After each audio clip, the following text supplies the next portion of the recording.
중국에서는 한국발 입국자에 대한 통제, 제한 조치가 확대되고 있습니다. 중국 내 신천지 교회에 대한 조사도 진행 중인데요. 베이징 연결하겠습니다. 최영은 특파원, 중국 당국이 나서서 중국 내 신천지 교회를 조사하고 있다고요? 네, 그렇습니다. 한국을 방문한 적이 있는 교인들이 우선 조사 대상인 것으로 알려졌습니다. 홍콩 매체 사우스 차이나 모닝 포스트의 보도인데요. 특히 이만희 교주의 친형 장례식에 참석한 교인들을 집중 조사하는 것으로 알려졌습니다. 또 후베이 성내 교인뿐 아니라 다른 지역 교인에 대해서도 코로나19 검사를 진행 중인 것으로 알려졌습니다. 당국은 중국 내 신천지 교인을 2만 명 정도로 파악 중인 것으로 전해졌습니다.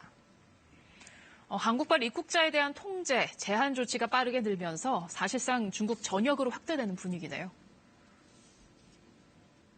네, 그렇습니다. 먼저 주중 한국대사관에 따르면 중국 공항에 도착하자마자 강제 격리된 한국인은 지난 4일 동안 226명에 달합니다. 이 중 95명은 검사 후 이상이 없어서 자가격리로 전환이 됐지만 아직도 131명이 호텔에 격리된 상태입니다. 앞서 산둥성의 경우는 발열 승객이 있어서 조사 차원이었다 이렇게 해명을 했는데 오늘 오전 아시아나 여객기를 타고 광둥성 광저우에 도착한 한국인 약 120명은 발열 승객도 없었는데 근처 호텔로 이송돼 코로나19 검사를 받은 것으로 전해지고 있습니다. 탑승 전에 검사가 있을 것이라는 고지 역시 없었습니다.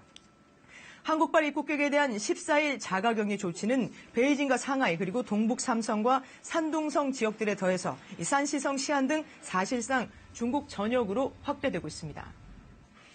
네, 이런 게 지방정부 차원에서 취하는 조치라고 하는데 굉장히 빠르고 단호한 움직임인데요.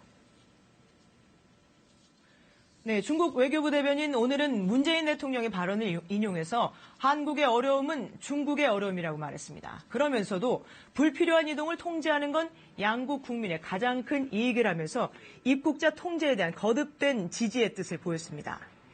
시진핑 주석은 또 어제 최고지도부 회의에서 방역 상황이 호전됐으니 경제, 사회 발전을 위해서도 노력해야 한다고 강조했습니다. 지방정부들은 호전된 방역 상황을 거슬러선 안 된다 이렇게 해석하고 있습니다. 따라서 한국발 입국객에 대한 중국의 조치는 더 단호해질 것으로 보입니다. 지금까지 베이징에서 전해드렸습니다.